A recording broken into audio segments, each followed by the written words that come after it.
Now let's talk about some electroacupuncture specific terms. So these are terms that we'll use frequently talking about the various devices we're using and the treatments that we're going to do.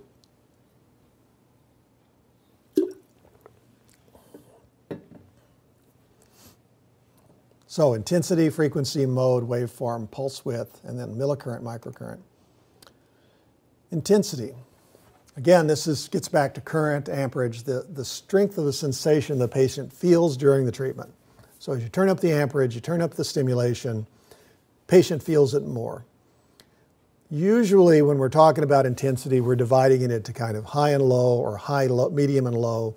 But high and low I think is useful. Higher electrical resistance is going to require more intensity. So there's various ways that the resistance may go up and the patient may not feel it as much. You need to turn it up more. So a higher setting, say the needles are farther apart and the patient is obese. They may not feel it as much when you turn it up high. You may have to get it up fairly high to get any sensation at all. Whereas if someone is thin, the needles are closer together, they're going to feel it more readily. So you can't just say, oh, I always set it at this intensity for this treatment, because it's going to vary from patient to patient. We'll talk later about what the variables are and what to look out for. So some effects of high and low intensity.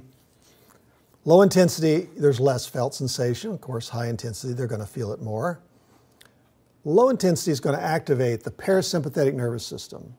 So this is the part of the nervous system that kind of shuts things down, makes things calmer, lowers blood pressure.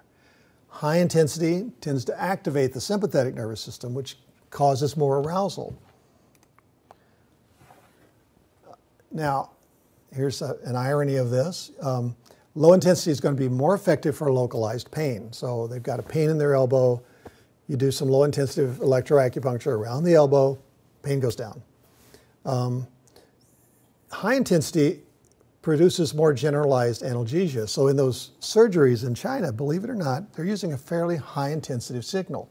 Because what happens at a certain intensity level, the patient starts their consciousness starts to decline.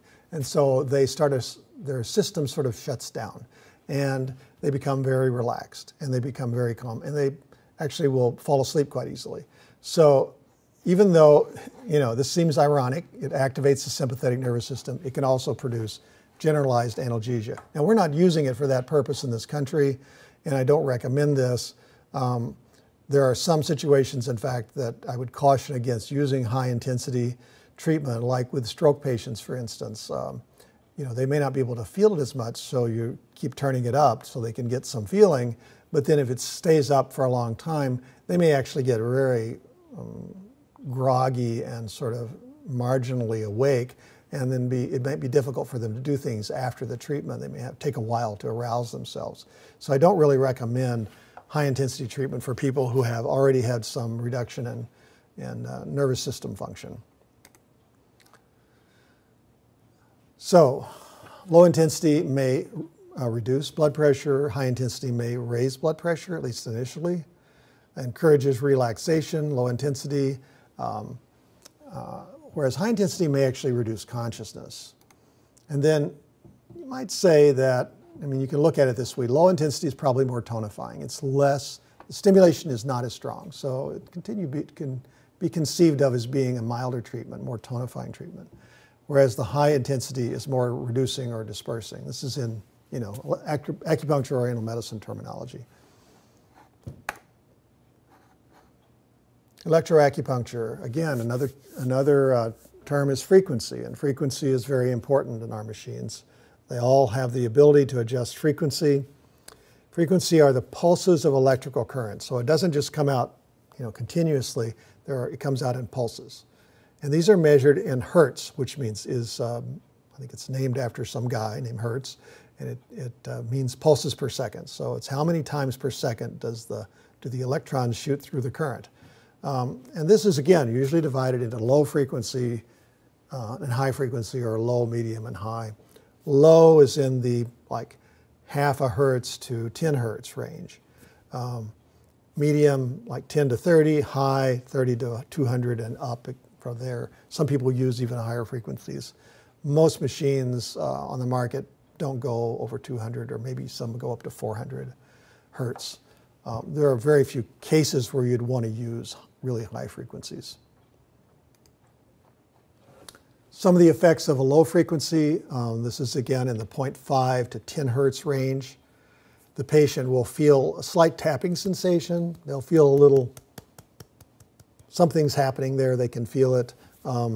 It stimulates mainly, it's because it's causing motor neurons to fire, and so they're feeling that little, usually feel it as a tapping or a little pulling sensation. Causes muscle contractions, and then what we know from research, basic research, is that this activates the central nervous system, and it causes a release of beta endorphins and enkephalin and orphanin. Very useful for pain control. So low frequency is often used in pain treatments, both chronic and acute. And I use this all the time. And it works better for chronic pain and wound healing. It does have a slower onset, but a longer duration, and it's cumulative. So as you're using this, it takes longer to get an effect, but once you get it, the effect builds over time, and from treatment to treatment. High frequency, here we're talking again in the range of 30 hertz and up. The patient's going to feel more of a buzzing or pulling sensation. Muscle tremors start at around 10 hertz, and then at 30 hertz you start to get tetanic contractions. So what happens is you're stimulating the area and the muscle contracts during that part of the treatment, and then it relaxes. So it causes a big contraction of the muscle. At 100 hertz and above, sensory neurons depolarize. And so what you get here is a loss of sensation. It starts to you really get a deep relaxation happening. So it activates the brainstem, the spinal cord, and neurotransmitter dynorphins. So again, it has other kinds of effects on the central nervous system that are widespread. This is better for acute pain and spasticity. So someone who tends to have muscle spasms, like someone with cerebral palsy, for instance, high frequency might be called for. It's of rapid onset and short duration. So the effects come on quickly, but they don't last as long, and they're not as cumulative as low frequency treatments. And we'll talk about how we can get the benefits of both. So the next term here we're going to look at is modulation or mode. This mode is a reference to the regular changes in frequency output. So you've got low frequency, medium frequency, high frequency. But there's different ways that you can deliver that. And most devices some devices just have one mode, or just do what we call continuous or constant. But there are three modes that are commonly found, and those are here: continuous, discontinuous, and mixed mode. Now, continuous or constant mode is just what it sounds like. You turn on a certain frequency, say it's at 2 hertz for 20 minutes, and that's what you get. You get 2 hertz for 20 minutes. Some devices only do continuous mode. Some of the simpler TENS units only do continuous mode. And that's all you get. And that's great for some things. For pain, it works great. Discontinuous or intermittent or burst is the same thing. You have one frequency, but what happens is it comes on. It's on for 6 seconds, say, and then it goes off for 6 seconds. So there's nothing happening. And then it comes back on. So you have 2 pulses per second for 6 seconds, and then it stops, and it goes back, and it stops. And so for the whole duration of the treatment, you could have discontinuous mode. We'll talk later about how these are used. And then mixed mode is kind of a mixture of fast and slow, or dense dispersed, they sometimes call it. So you can have a high frequency and a low frequency operating at the same time. So again, 6 seconds. And then it goes to a higher frequency. And then it slows back down, and it goes back to the high frequency. So it goes between the high and the low. And so you can have both, and you get the advantages of both. Some machines have other modes, and there's some that will take the low and high, and it'll ramp up. So it'll go from low, and it'll gradually increase to the high, and then it'll go back down. There are all kinds of ways of modulating the frequencies.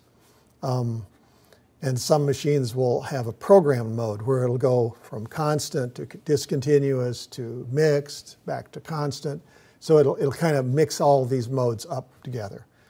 There's not a whole lot of research on these that I've found, but there is research on continuous, discontinuous, and mixed. We kind of know the effects of those, so we're going to focus on those three. First, we'll talk a bit about continuous mode, or constant.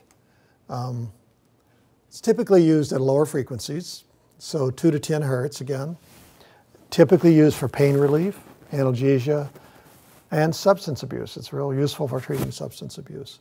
So this is it's like a very sedating treatment. The patient will become very relaxed. They get all those endorphins kicking in, blood pressure lowers, parasympathetic response happens, and they're just feeling no pain after a while. Can kind of put them to sleep. Now, the kind of disadvantage of this is that with constant mode or continuous mode, eventually the patient will build up some tolerance. And so a lot of times you turn it on, you've got the machine set so they feel a little something. You leave the room, you come back, and they say, you know, I don't feel that as much as I did when you first started it. And so you may have to come back and turn it up a little bit. But it can be a way to really sedate patients who are agitated or in a lot of pain, and it can really knock the pain out. And again, you know, continuous mode, low frequency, low intensity, you're going to find the patient gets very relaxed and will fall asleep, and that you'll have a cumulative effect over time. But you also will find you'll probably have to turn it up more, turn up the intensity more over time. So with discontinuous, you have, again, a single fixed frequency, but it comes on and off. And this is commonly used at higher frequencies, so 30 and up. Typically, I would use it at 100 hertz. And this causes a big muscle contraction and then a release, because it comes on and you get that tetanic response where the muscle just knots up and contracts, and then it releases. And then it comes on again and releases. And so this is used for certain things. It's a limited usefulness to this particular mode, but paralysis and muscle spasticity are one of the big things. So patients who are paralyzed, patients who have, it's a good workout for them. Those muscles that can't move, you can give them a workout. So it helps with muscle atrophy. You can also use it on cerebral palsy patients who have spasticity, or other patients who might have spastic muscles, because something about that big contraction and release causes the muscle to relax and spasticity to stop. You can also use this to treat edema in the extremities. So someone has edema in their leg, elevate the leg. Using discontinuous mode, you cause that big muscle contractions in the leg, and you can, it's essentially kind of pumping the fluid out. So it can be very useful, but a limited range of applications. And then my favorite, mixed mode, dense disperse, fast slow, however you want to term it. This mixes 2 frequency settings, usually one low and one high, and it has the advantage of both low and high frequencies. So there's less tolerance buildup because you're not just doing low frequency constant treatment, you're also mixing it with high frequency. And it's clinically probably the most commonly used and comfortable mode. And the reason for that is, you know, low frequency will cause kind of a constant muscle contraction. And then high frequency causes the big muscle contraction and then a release. So what happens with constant is a muscle gets really tired. It gets worn out from that constant contraction and release. But with this, you have that big contraction and release, which also helps restore blood flow to the area. So you get this mixture of these two that has the advantages of both. So patients who are being treated for muscle atrophy, actually mixed mode works much better because you get both the exercise of the muscle plus increased blood flow to the affected area. Less tolerance buildup, and the intensity can be limited, and this is the caution of this mode. The intensity that you turn it up is limited by the patient's tolerance of the higher of the two frequency settings. Because typically, you know, if it's set at 102 hertz, 2 hertz and 100 hertz, at 2 hertz, it's going to be pretty comfortable. It's going to be just a little tapping. But that 100 hertz is going to feel like a really strong sensation, especially at first. And so when you're turning up the intensity, you want to make sure in mixed mode that you're only turning it up when it's on high. So you watch the machine to see, okay, now it's going at the 100 hertz, now I'm turning it up. And so when the patient says, oh, yeah, I feel that, that's when you stop. And then you try to modulate that a little bit and ask them, well, how does the low intensity feel? Or how does the low frequency, how does the high frequency? Are you feeling the slight tapping? Are you feeling the big contraction? And then when you find a comfortable spot for them, you always want to make sure the patient's comfortable with what you're doing. And with mixed frequency, you just have to have that little caution about how you're turning it up. Commonly, you know, you're setting the low end at 2 to 4 hertz, and then the high end can be 15 up and up. You know, and I've gone with 15 in the past. Now I tend to go more with 100. I like 2 on the low end and 100 on the high end. That seems to work really well. This improves blood circulation with less muscle fatigue. It's probably also better for long-term treatment because there's less tolerance buildup. It reduces hypertension. Again, it lowers blood pressure. And you can treat many, many types of pain and many other conditions with mixed mode. Mixed mode is kind of my default unless I'm trying to do something much more specific. And then I would go to constant or discontinuous. So here's another term. We're going to come back to all of these as we go through and get into the treatment part later on. Waveform.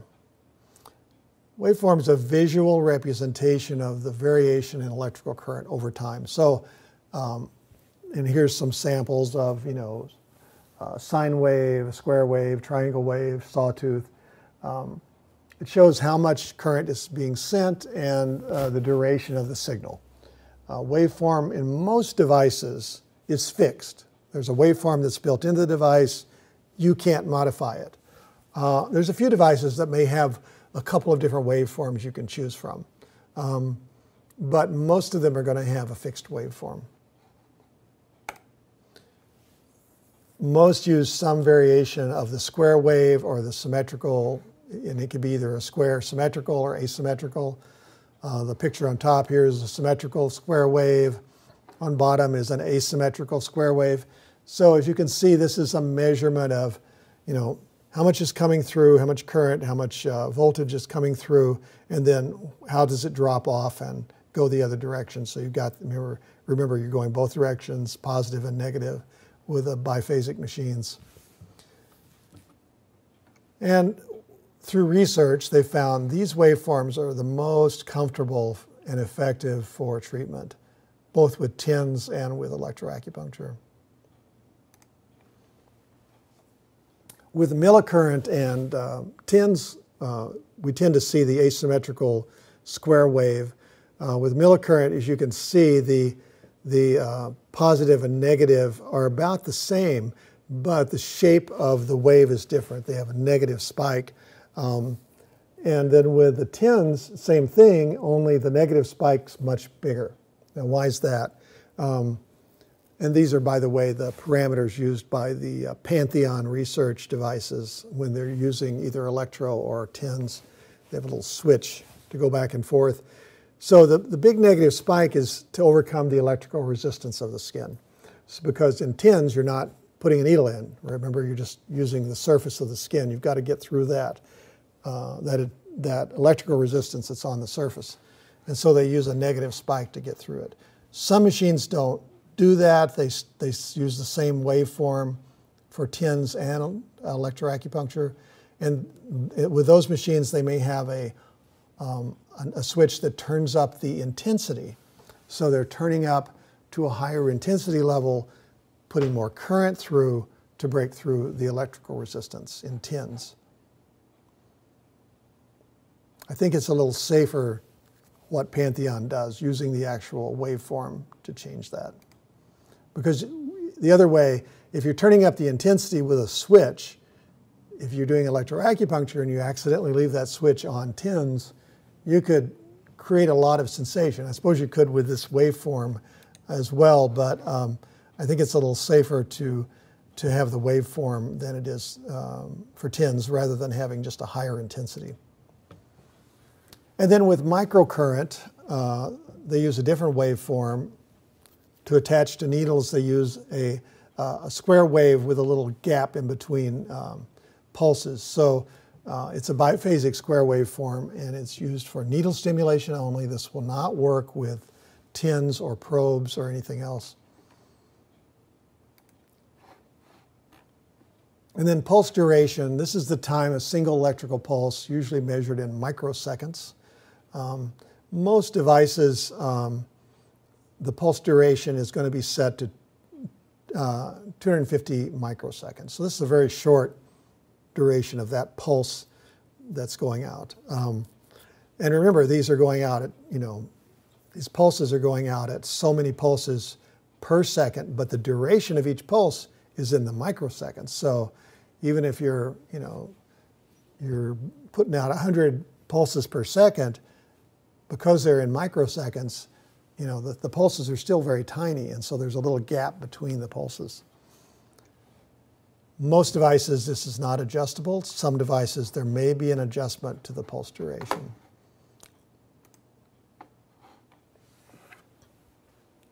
So milliamp and microamp, these are the two terms that are really important to understand the differences. People get these mixed up all the time. So milliampere, in the symbol here is a small m with a capital A, milliamp. This is 1,000th of an amp. So sometimes we call it milliamp, sometimes we call it millicurrent, same thing. Most electroacupuncture devices are going to deliver between 0 and 25 milliamps. That's kind of their range. That's about as much as you can get out of them, is about 25 milliamps. Microamp is 1/1,000,000th of an ampere, so it's much smaller than a milliamp. So remember, micro is smaller than milli. And the symbol here is the Greek mu for micro and the capital A. This is 1/1,000,000th of an amp. It's tiny, tiny. Microamp, microcurrent, we use both terms interchangeably.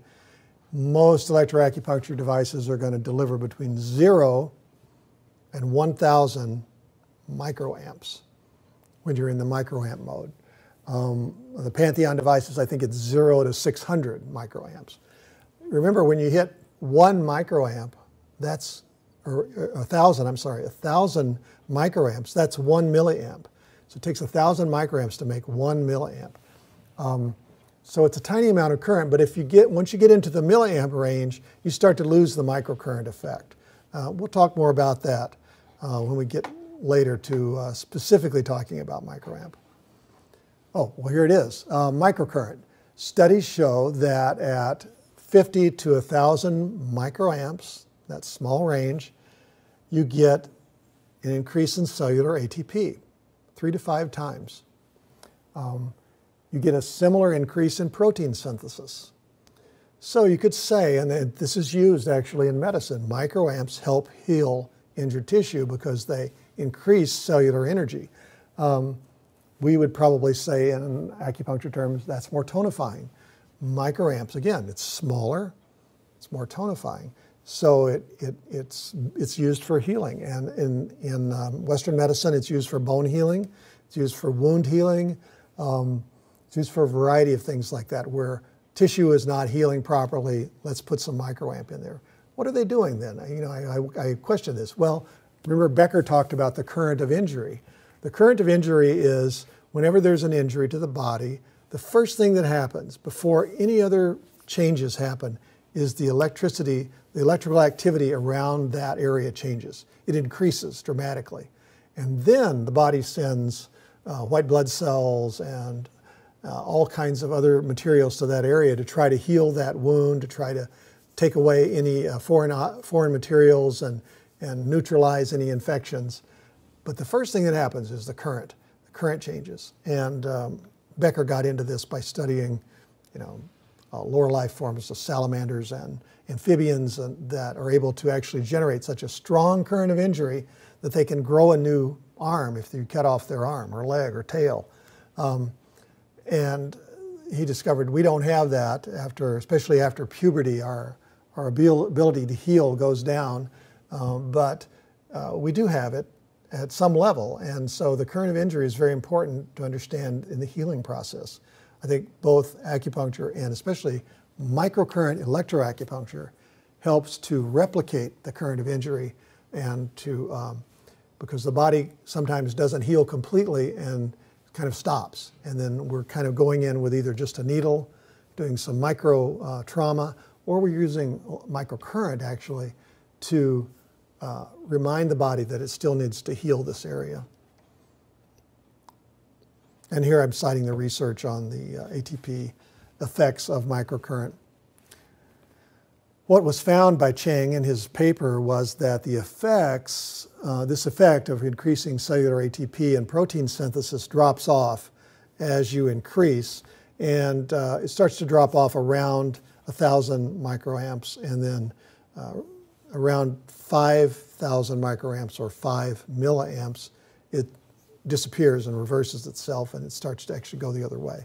So the implication of this is, when you're in the milliamp range, you are actually decreasing the cellular energy because you're making the cells work. They're contracting, they're doing things. But in the microamp range, they're not doing that, and so the cellular activity increases. Other important terms to understand, we've talked about TENS. This stands for transcutaneous electrical nerve stimulation.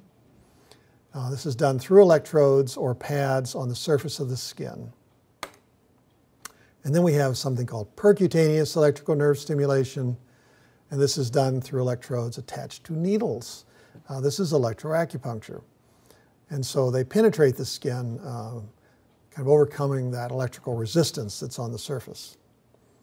And then we have microcurrent electrical nerve stimulation, or MINS. It's another term for microcurrent electroacupuncture. So transcutaneous, TENS, percutaneous, PINS, and microcurrent, MINS. Microcurrent and percutaneous are kind of the same thing. It's both with needles. It's just the difference would be millicurrent and microcurrent. TENS requires more current to overcome the higher electrical resistance and probably will use a different waveform. Many electroacupuncture devices will have a switch, and so look out for that switch. If it has a switch, you want to make sure you're in the right position for what you're trying to do. If that's electroacupuncture, put it in the acupuncture mode. Switch may be labeled TENS acupuncture, or sometimes it'll just say high-low, or H and L. You want to be L. You want to be low. You don't want to be in the higher range. And then you want to make sure these positions, these switches are in the right position. Let's talk about the devices that are out on the EA marketplace, the electroacupuncture marketplace. And if you go online and you start looking, you're going to find all kinds of things. Cheap, expensive, made in places you've never heard of, made in the good old USA, made in Europe, Japan, China, everywhere. And you're going to see a lot of devices. And so let's talk a little bit about how you navigate that and what's the range of things that are out there. So one of the first things you're going to see that on the simpler and cheaper end are these types of devices. These are handheld stimulators. The one here, the Pointer XL, is basically a handheld TENS unit. It can be used for point detection. It can be used for treatment of points. It's all transcutaneous. There are ways you can do this where you can hold the probe tip up against an acupuncture needle and treat that needle. Very, kind of choose needles and treat them around the body. Some people do this. Mainly this is used by physical therapists and massage therapists, some acupuncturists, to treat muscle problems, musculoskeletal issues. It can be a very useful little tool. It's not that expensive. I think they're a little over $100 for these. On the other end, you've got these piezo pins, which have a little quartz crystal inside the shaft, and then it's almost like a pin. You click it on the end, and it compresses the quartz crystal and sends out a electrical charge. These can be also very handy. You can just put them in your pocket, carry them around, and you can, again, treat muscles, treat points very quickly. But that's not what we're really here to talk about.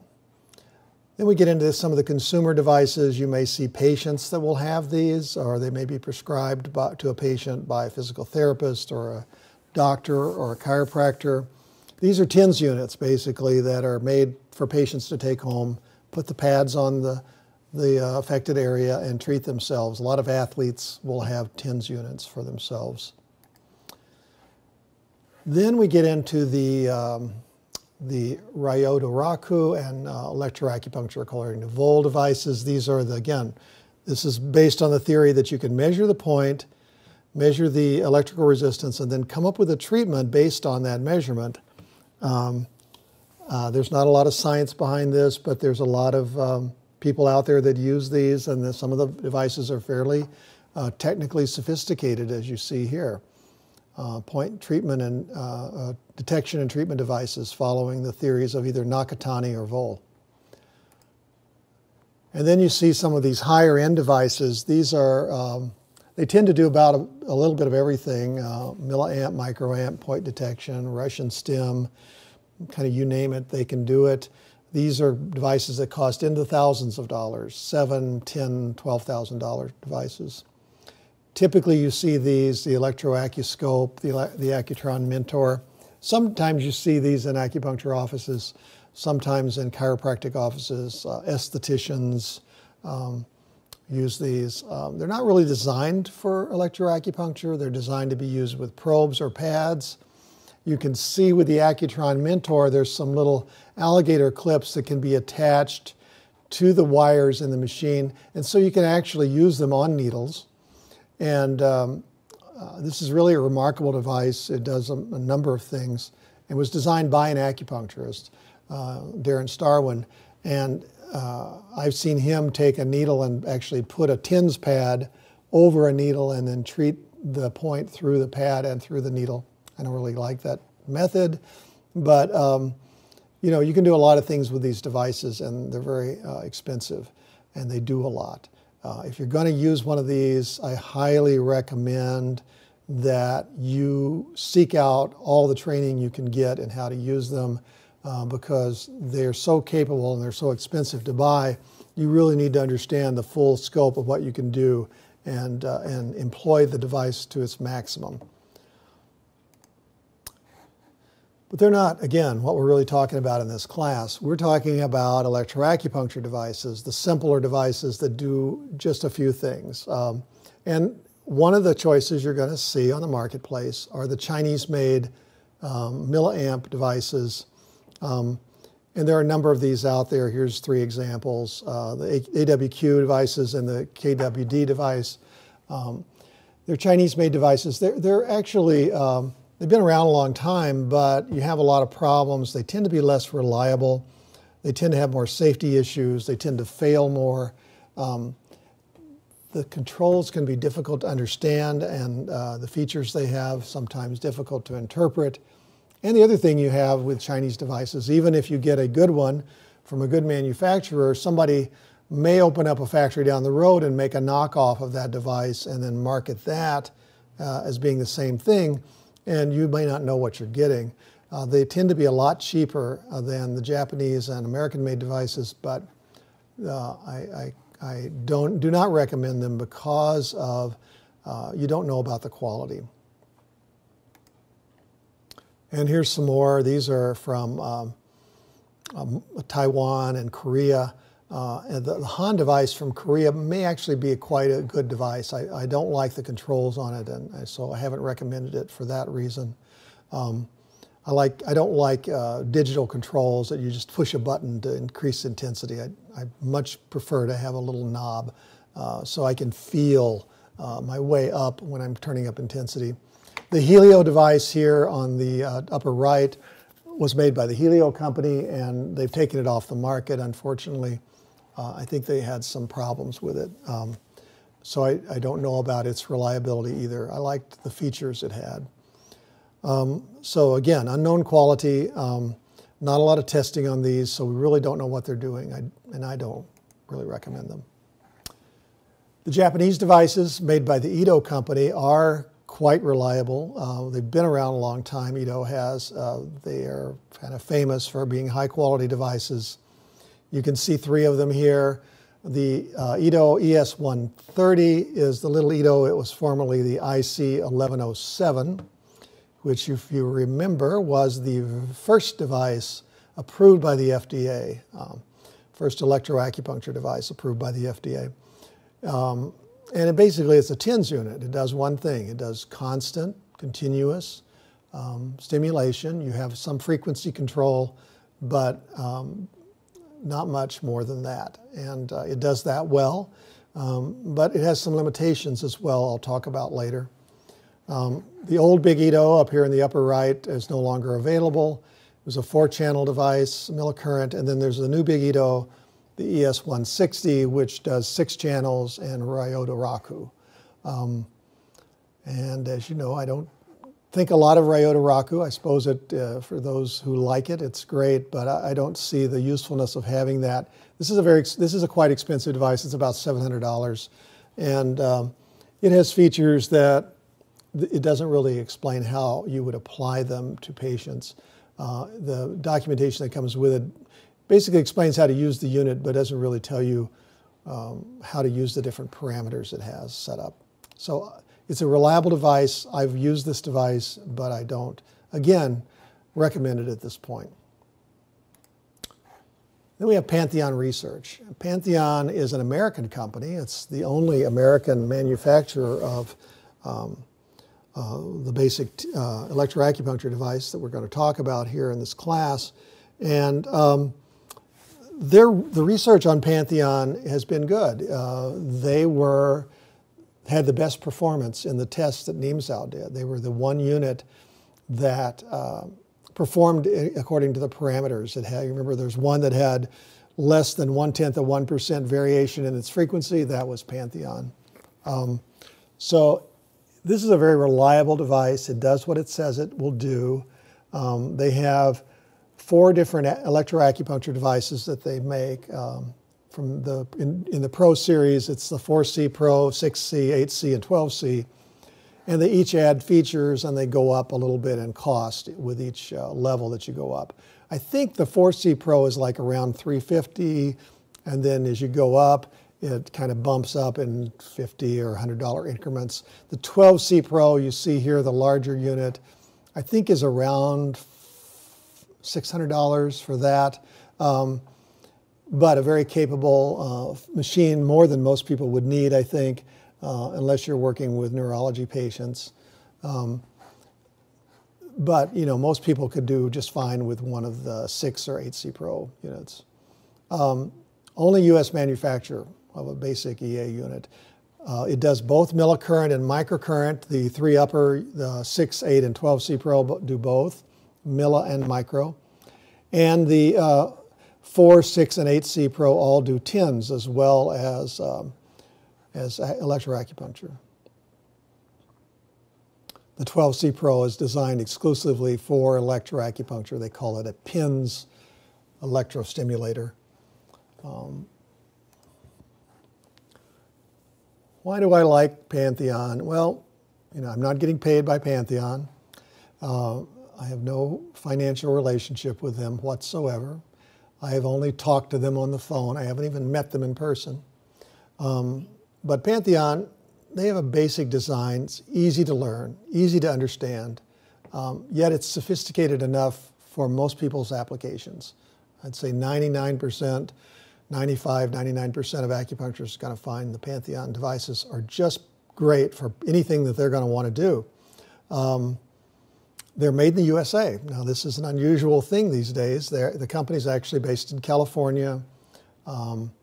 They've been extremely reliable.